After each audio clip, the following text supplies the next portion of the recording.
तो हमारी science technology और 12th की 12वीं क्लास की जो हमारे पास मैथ की हमने कुछ क्लासें डाली हैं। यदि आप सभी देखना चाहें तो आप सभी का स्वागत है। तो हमने जो क्षेत्रमिति वाले जो टॉपिक थे इसमें हमारा व्रत से रिलेटेड हमने कितने प्रकार के हमारे पास क्वेश्चन आ सकते हैं ये हमने देख लिया था। इसके बाद हमने यहाँ पर संभाव त्रिभुज के बारे में देख रहे थे। तो संभाव त्रिभुज हमने देखा था कि इसकी जो तीनों भुजाएं हैं वो क्या होती है, इक्वल होती हैं। तो ये तीनों भुजाएं इक्वल होती है तो हम परिमाप में क्या लेते हैं, चारों ओर की भुजाएं लेते हैं। तो त्रिभुज में हमारे पास 3 भुजाएं हैं तो इसका जो परिमाप आया था वो हमारे पास 3a आया था। इसके बाद हमने देखा था, इसमें सूत्र देखे थे, इसका एरिया देखा था। तो इसका जो एरिया आता है हमारे पास √3/4 भुजा स्क्वायर आता है। इसके बाद हमने इसमें ऊंचाई के बारे में बात की थी। तो ऊंचाई हमारे पास क्या आती थी, √3/2 भुजा। यदि हमें भुजा दी हुई है तो हम इसकी ऊंचाई आसानी से ज्ञात कर सकते हैं। इसके बाद हमने इसमें देखा था कि यदि हमें अंतर्ग्रत और बहिर्ग्रत यदि व्रत के बारे में पूछा जाए, संभाव त्रिभुज के बाहर व्रत बना हुआ है और अंदर की ओर व्रत बना हुआ है, तो इसमें हम इनके जो त्रिज्या है वो किस प्रकार हम ज्ञात करते हैं। तो यदि हमें अंतर्गत व्रत की यदि त्रिज्या ज्ञात करनी है तो यदि हम सभी को भुजा दी हुई है तो हम a/2 √3 जो हमारे पास जो फॉर्मूला होता है त्रिज्या ज्ञात करने का जो अंतर्गत है उससे हम ज्ञात कर सकते हैं। और यदि हमें दिया गया है परिगत व्रत दिया हुआ है संभाव त्रिभुज के अंदर, तो उसमें हम क्या करेंगे, यदि हमें भुजा दी हुई है तो भुजा बटे √3 से हम वहाँ पर उसकी त्रिज्या ज्ञात कर लेंगे। और जब हमारे पास त्रिज्या आ जाएगी तो हम उनका जो व्रत का क्षेत्रफल है आसानी से निकाल पाएंगे।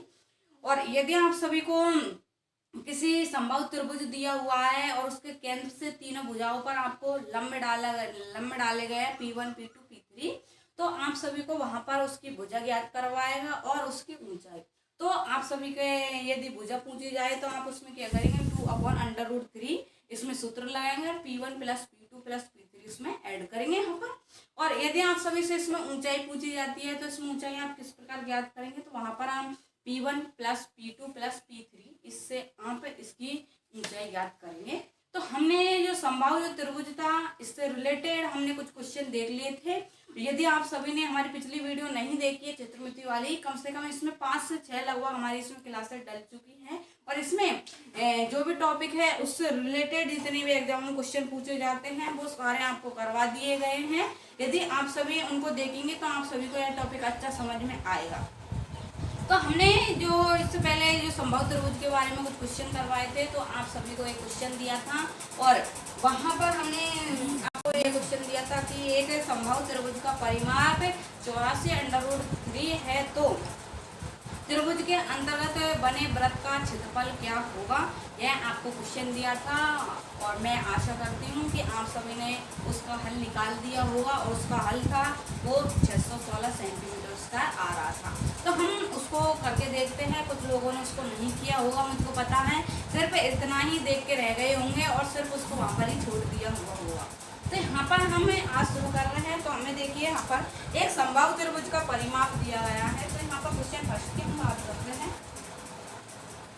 एक संभाव त्रिभुज का परिमाप, एक संभाव त्रिभुज का परिमाप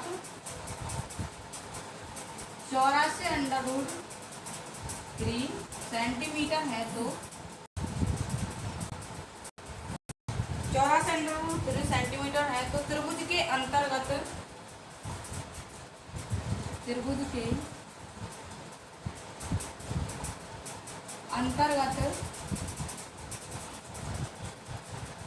बने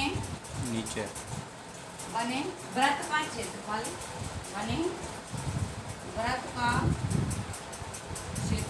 कितना होगा। तो हमने जो इससे पहले जो हमारी क्लास हुई थी उसमें हमने आप सभी को यह हल करने के लिए दिया था। तो यहाँ पर देखिए कि इसको हम हल करके देखते हैं। तो यहाँ पर देखिए कि हमें दिया गया है सवाल में संभाव त्रिभुज का परिमाप दिया गया है। तो संभाव त्रिभुज का परिमाप हमारे पास क्या होता है, 3a, हमारे पास उसका फॉर्मूला होता है।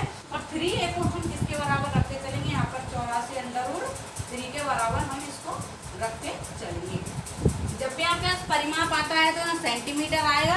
और यदि आप सभी के पास में सेंटीमीटर स्क्वायर आता है तो आपके पास वहाँ पर एरिया आएगा। तो यहाँ पर देखिए आपको 84√3 दिया हुआ है। तो यहाँ से हमें भुजा ज्ञात करनी है, और जब भुजा आ जाएगी तो हम जो त्रिज्या ज्ञात करने का जो सूत्र होता है अंतर्गत वृत्त के, उसको हम वहाँ पर उससे त्रिज्या निकालेंगे। फिर हम जो वृत्त का जो क्षेत्रफल होता है उसमें इसको रखते देखेंगे। तो यहाँ पर देखिए कि यहाँ से हम ए का मान निकालेंगे।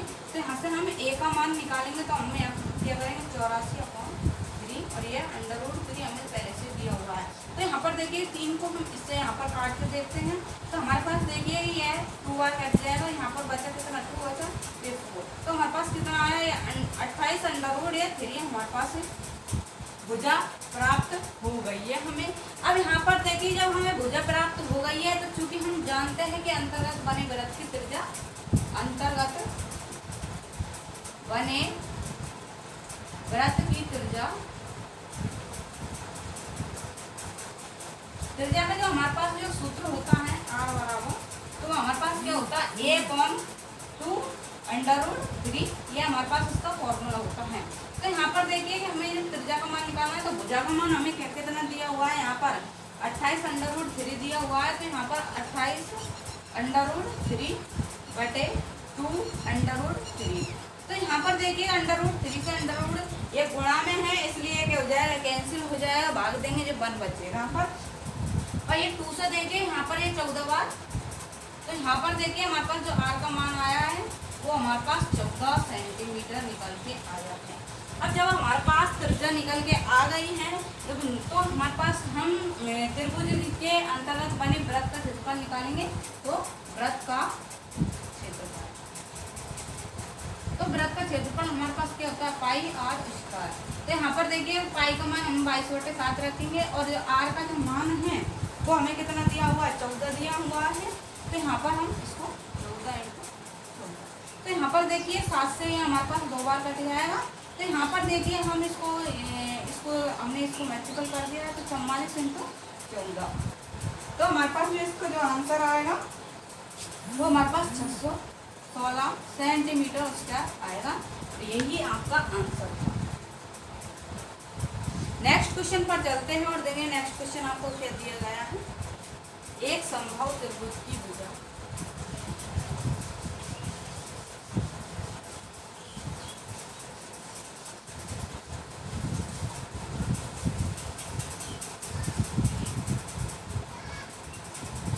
क्वेश्चन, एक समबाहु त्रिभुज की भुजा, एक समबाहु त्रिभुज की भुजा, त्रिभुज की भुजा 21√3 सेंटीमीटर है, तो इसके परिघात सेंटीमीटर है, तो इसके परिघात बने वृत्त का क्षेत्रफल कितना होगा, क्षेत्रफल कितना होगा। तो यहाँ पर देखिएगा आपको यह सवाल दिया गया है, और इस सवाल में देखिए आपको जो समबाहु त्रिभुज है उसकी एक भुजा दी हुई है 21√3 सेंटीमीटर, तथा इसके परिघात मतलब क्या होता है बाहर की ओर। ये हमारे पास पहले हम इसका चित्र बना के आपको बता देते हैं, ताकि आप सभी को यदि चित्र समझ में आ जाएगा तो आपका जो हल है वो आसानी से निकल जाएगा। तो यहाँ पर देखिए कि है इसके जो बाहर की ओर हमने क्या बना दिया है, एक वृत्त यहाँ पर बना दिया है, और यह हमारे पास क्या है, यह समबाहु त्रिभुज है। तो समबाहु त्रिभुज है तो इसकी जो भुजा है वो हमारे पास 21√3 है। ये वाली भुजा भी 21 है, ये वाली भुजा भी 21√3 है, और ये वाली भी 21√3 है। तो यहाँ पर देखिए इसके बाहर की ओर अब की बार वृत्त बाहर की ओर बना है, तो इसको परिघात वृत्त बोलते हैं। तो इसमें हमें इसके पहले तो क्या करनी है, R का मान त्रिज्या का मान निकालना है, और जब त्रिज्या का मान निकल के आ जाएगा तो हम वृत्त का क्षेत्रफल लगा देंगे और हमारे पास इसका आंसर निकल के आ जाएगा। तो यहाँ पर देखिए इस प्रकार की हमारे पास ये आकृति हमें प्राप्त होगी। तो जब हमें भुजा दी हुई है तो हम पहले इसकी त्रिज्या निकालेंगे। यहाँ पर तो हमारे पास जो परिघात वृत्त की जो ज्ञात करने का सूत्र होता है, पहले तो हम इसको देख लेते हैं। तो परिगत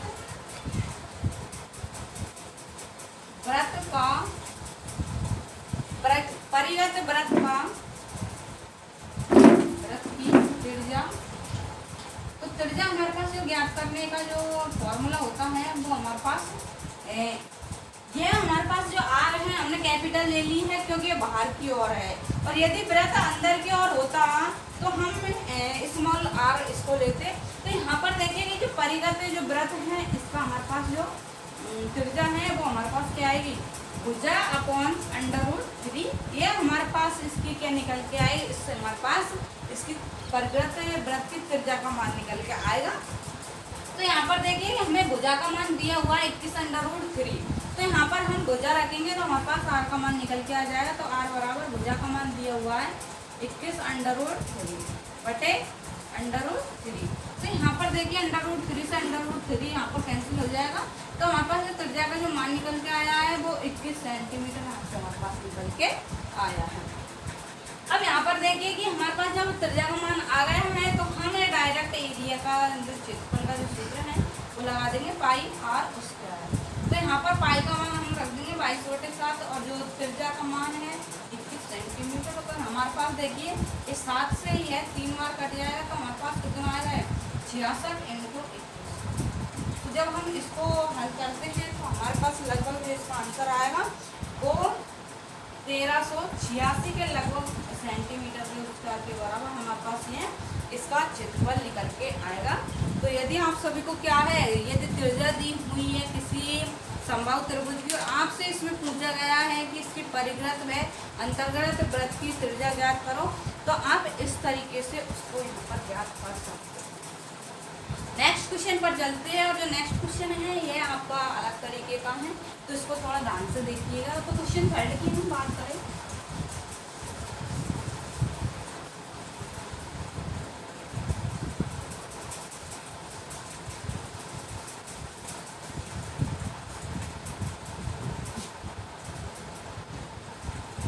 क्वेश्चन 3 है, एक समबाहु त्रिभुज के अंदर स्थित एक समबाहु त्रिभुज के अंदर स्थित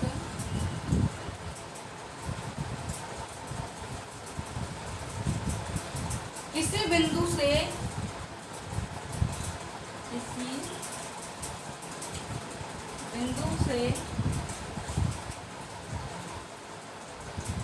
त्रिभुज की भुजाओं पर डाले गए लंब P1, P2, P3 क्रमशः √3 लंबों की लंबाइयाँ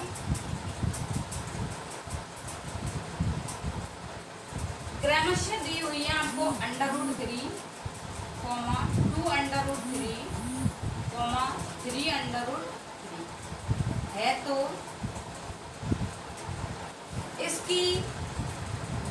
इसका परिमाप कितना होगा? तो त्रिभुज का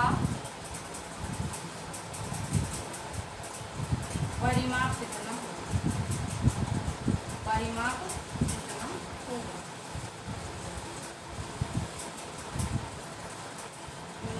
आपका ये सवाल है, थोड़ा आप सभी को अटपटा लग रहा होगा, और यदि आप सभी ने सूत्र देखे होंगे इसके कि हमने एक समबाहु त्रिभुज लिया था और उसके केंद्र से तीनों भुजाओं पर हमने लंब डाला था, और उनकी जो लंबों की जो लंबाई थी P1, P2 और P3 वहाँ पर दी हुई थी।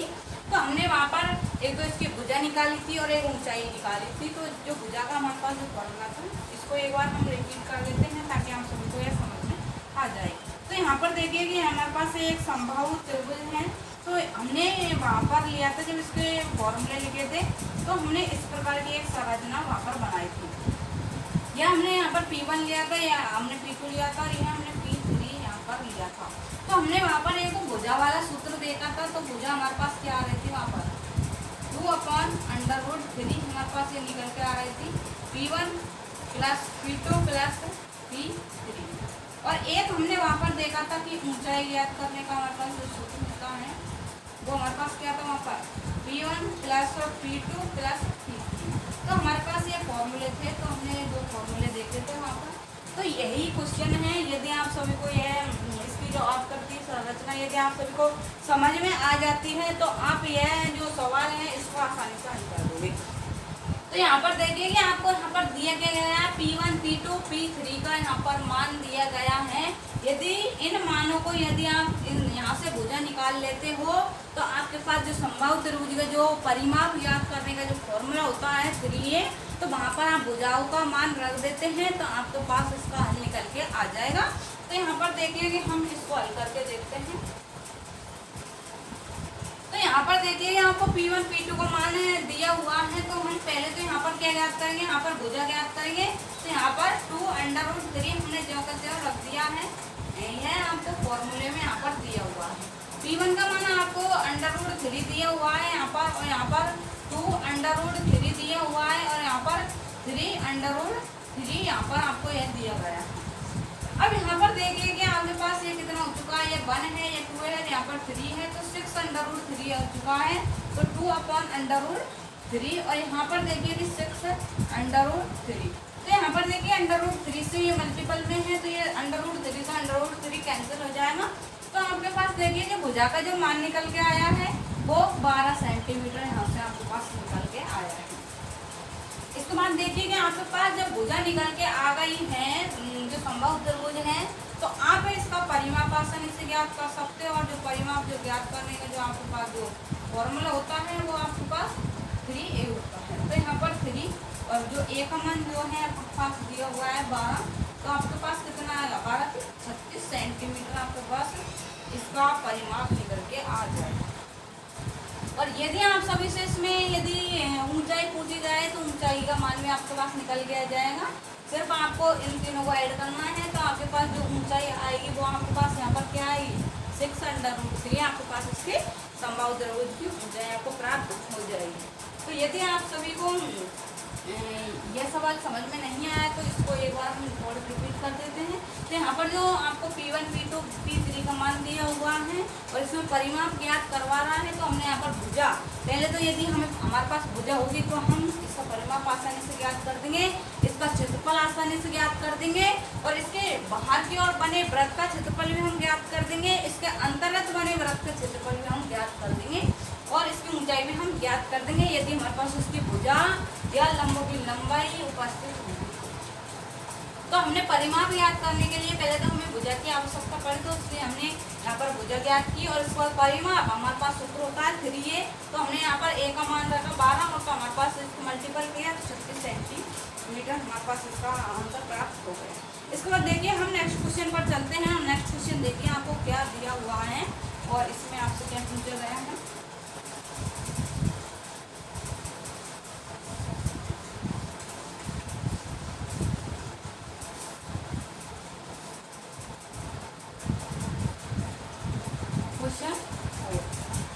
एक समबाहु त्रिभुज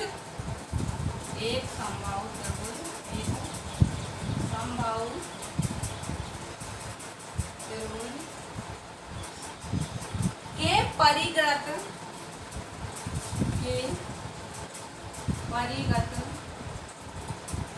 वृत्त का क्षेत्रफल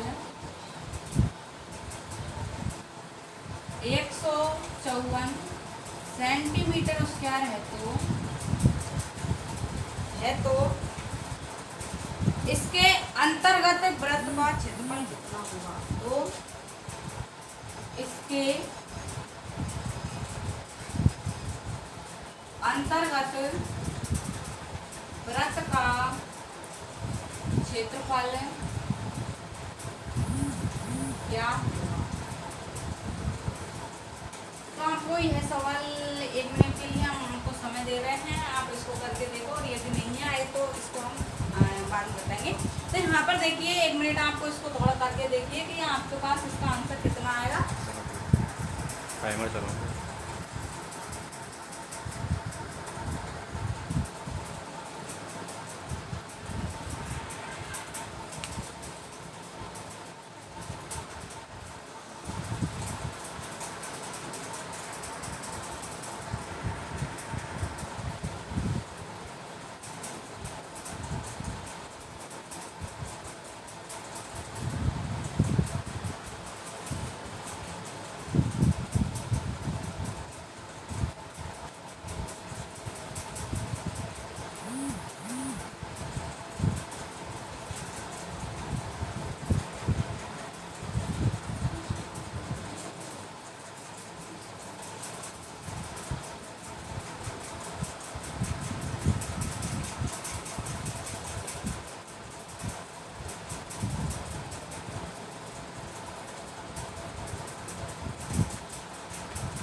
मैं आशा करती हूँ कि आप सभी ने ये सवाल कर दिया होगा और आपके पास इसका आंसर प्राप्त भी हो चुका होगा। 38.5 सेंटीमीटर स्क्वायर का आपके पास इसका आंसर आने वाला है।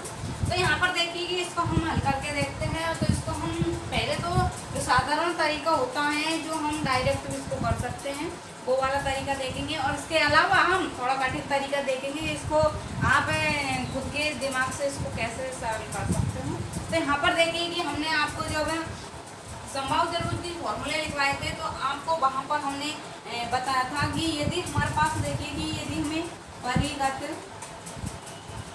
वृत्त का क्षेत्रफल अनुपात अंतर्गत वृत्त का क्षेत्रफल, तो हमारे पास जो इनका जो अनुपात आ रहा था वहाँ पर कितना आ रहा था, हमारे पास 4:1 हमारे पास इसका आंसर हमें वहाँ पर आ रहा था। तो हमें यहाँ पर देखिए क्या दिया हुआ है, यहाँ पर परिगत वृत्त का क्षेत्रफल दिया हुआ है और हमसे पूछा क्या गया है, अंतर्गत वृत्त का क्षेत्रफल पूछा गया है। तो यहाँ पर देखिए कि यदि हमें परिगत वृत्त का क्षेत्रफल दिया है तो परिगत में सिर्फ परिगत वाले क्षेत्रफल का ही भाग देंगे और ज्ञात क्या करना है, हमें अंतर्गत वृत्त ज्ञात करना है।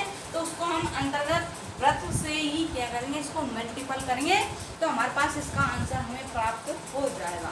तो यहाँ पर देखिए इसको हम हल करके देखते हैं। यहाँ पर तो हमारे पास जो इसका जो मान निकल के आएगा तो वो हमारे पास क्या निकल के आएगा।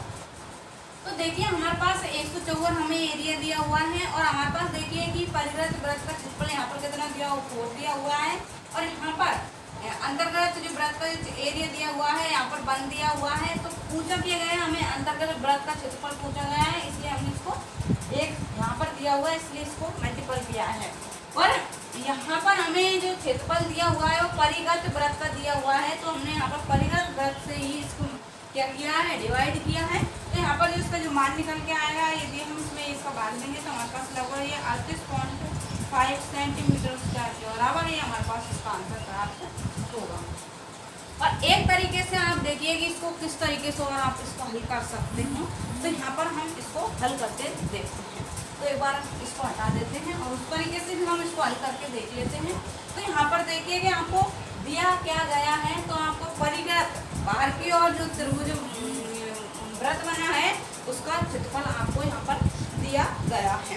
तो यहाँ पर देखिए कि आपके पास जो क्षेत्रफल दिया हुआ है तो हम वृत्त का क्षेत्रफल क्या लिखेंगे, यहाँ पर पाई आर स्क्वायर लिखेंगे तो हमारे पास 154 दिया हुआ है। तो यहाँ पर हमें आर स्क्वायर का मान की आवश्यकता है तो 154। तो यहाँ पर पाई का हम भाग लगा देंगे तो हमारे पास 22/7 ऊपर चला जाएगा। तो हमारे पास देखिए ये 2 बार कट जाए 11 से, ये 1 और ये 4 बार यहाँ से कट जाए और यहाँ से 2 बार हमारे पास 7 बार ये कट जाएगा। तो हमारे पास जो आर का जो आर स्क्वायर का जो मान आया 7 आया है। तो हमारे पास देखिए जब इसका हम वर्गमूल लेते हैं तो हमारे पास 7 सेंटीमीटर यह निकल के आएगा। तो ये हमारे पास क्या निकल के आया है, 7 सेंटीमीटर हमारे पास जो बाहर की ओर जो वृत्त बना हुआ है संभव त्रिभुज के हैं तो ये हमारे पास उसकी त्रिज्या आई है। जब हमारे पास ये त्रिज्या आ चुकी है तो हमारे पास जो सूत्र होता है यहाँ पर त्रिज्या ज्ञात करने का वो हमारे पास a/2√3 ये हमारे पास इसका फॉर्मूला होता है। तो यहाँ पर देखिए कि हमें भुजा ज्ञात करनी है और त्रिज्या का मान हमें कितना दिया हुआ है, यहाँ पर ये 7 दिया हुआ है। तो 7 को हम यहाँ रखेंगे और भुजा यहाँ पर ज्ञात करेंगे 2/2√3। तो यहाँ पर जो a का जो मान निकल के आएगा हमारे पास 14√3 हमारे पास सेंटीमीटर या निकल के आएगा। जब हमारे पास ये निकल के आ गए हैं तो हम अंतर्गत वृत्त की बात करें और अंतर्गत जो वृत्त है उसकी हमें जो त्रिज्या निकालते हैं वो हम इस सूत्र से यहाँ पर निकालते हैं। तो a का मान हमारे पास आ चुका है तो हमारे पास 14√3/√3। तो हमारे पास देखिए इससे कैंसिल हो चुका है। तो r का जो मान निकल के आया है वो 14 सेंटीमीटर हमारे पास निकल के आया है। और हमारे पास क्या पूछा गया, अंतर्गत वृत्त का क्षेत्रफल पूछा गया है। तो हम यहाँ पर एरिया का सूत्र लगाएंगे तो हमारे पास पाई आर स्क्वायर। तो पाई का मान हम 22/7 रखेंगे और हमारे पास देखिए ये आर का मान दिया हुआ 14×14।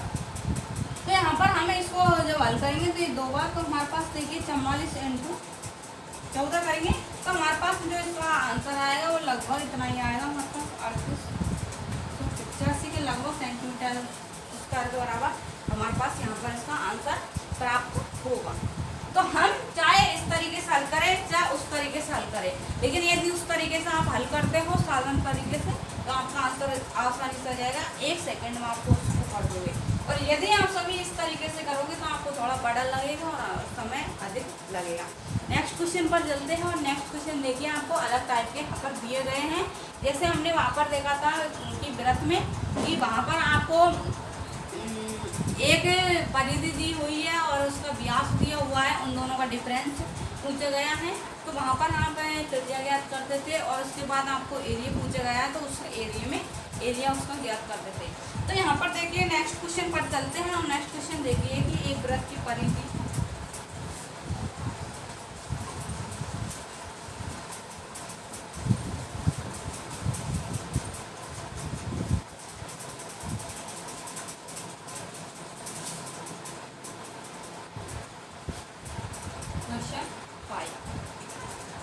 एक व्रत की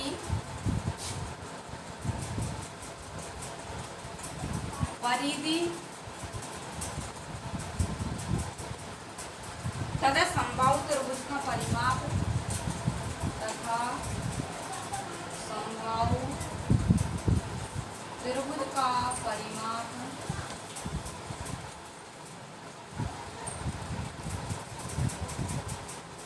बराबर है तो व्रत एवं समबाहु त्रिभुज के क्षेत्रफलों का अनुपात कितना होगा। तो व्रत एवं समबाहु त्रिभुज के क्षेत्रफलों का अनुपात कितना होगा। तो यहाँ पर देखिए कि आपको यह सवाल दिया हुआ है और इसमें आपको ज्ञात क्या करना है। वैसे तो इसमें आपको कोई संख्या नहीं दी हुई है, लेकिन आप सभी ने कभी इस प्रकार सवाल नहीं देखे होंगे तो आपको थोड़ा अजब तरीके का ये लग रहा होगा। तो यहाँ पर देखिए कि आपको दिया क्या गया है। तो अभी तक हमने जो क्षेत्रफल में जो टॉपिक पढ़े हैं उन्हीं से ही रिलेटेड आपके यहाँ पर क्वेश्चन आ रहे हैं। तो यहाँ पर देखिए कि आपको व्रत की परिधि दी हुई है और समबाहु त्रिभुज का जो परिमाप है वो आपको बराबर दिया गया है। तो पहले तो आप सभी को इनका जो क्षेत्रफल या इनके फॉर्मूले याद होना आवश्यक है। तो यहाँ पर जो हमारे पास पहले व्रत की परिधि और इसको बराबर करते हैं। तो व्रत की परिधि और समबाहु त्रिभुज का परिमाप, समबाहु त्रिभुज का परिमाप, ये दोनों इसमें क्या दिए हुए हैं, इक्वल दिए हुए हैं, बराबर दिए हुए हैं, इसलिए हमने इनको क्या किया है, यहाँ पर बराबर किया है दोनों पार्टों को। तो यहाँ पर देखिए कि जो व्रत का जो परिधि का जो हमारे पास फॉर्मूला होता है वो 2πr हमारे पास इसका फॉर्मूला होता है और जो समबाहु त्रिभुज का जो हमारे पास जो परिमाप का जो फॉर्मूला होता है वो हमारे पास 3a होता है। अब यहाँ पर देखिए दोनों बराबर दिए हुए हैं तो हम इनको 1 के बराबर यहाँ पर मान के चल सकते हैं। और इसको 1 के बराबर हम क्यों मान के चल रहे हैं, यहाँ से तो हमें त्रिज्या का मान ज्ञात करना है और यहाँ से हमें भुजा का मान ज्ञात करना है। तो जब त्रिज्या और भुजा दोनों हमारे पास उपस्थित होगी तो इनका जो क्षेत्रफल है वो हमारे पास, इनका जो अनुपात आएगा वो भी हमारे पास क्या हो जाएगा, इनका अनुपात निकल के हमारे पास आ जाएगा। तो यहाँ पर देखिए कि हम इन दोनों को ही 1 के बराबर लेके चल रहे हैं। तो जो इनको हमने 1 के बराबर इनको मान लिया है जो दोनों ही बराबर है। तो हम किसी भी जैसे दो व्यक्तियों को तुलना कर रहे हैं तो वो किस चीज़ में बराबर है, या तो वो धन में बराबर है या उसकी हाइट में बराबर है या वो बुद्धिजीवी में वो बराबर है। यदि हम 2 किताबों की बात कर रहे हैं तो 2 किताबों में या तो वो साइज में बराबर है या उनमें जो शब्द है उन चीज में वो बराबर है या फिर वो पेज में बराबर है। तो हम इस तरीके से तो उनकी क्या है समानता करते हैं, इक्वल इनको करते हैं। तो हम इनको 1 मान के यहाँ पर चल रहे हैं। तो जब हम इनको 1 मान के चल रहे हैं तो हम 2πr को 1 के बराबर मान के चल सकते हैं। तो यहाँ पर हम r का मान निकालेंगे तो हम 2π है इसका यहाँ पर भाग लगा देंगे तो r का मान हमारे पास क्या निकल के आया है 1/2π, यहाँ पर हमारे पास इसका मान निकल के आया है। अब यहाँ पर देखिए कि हम 3a को 1 के बराबर मान के चल रहे हैं तो हमारे पास जो a का जो मान निकल के आएगा वो हमारे पास 1/2 3 हमारे पास ये निकल के आया है 1/3। अब हमें देखिए कि जो समवृत्त एवं समबाहु त्रिभुज के जो क्षेत्रफल है उनका अनुपात ज्ञात करना है।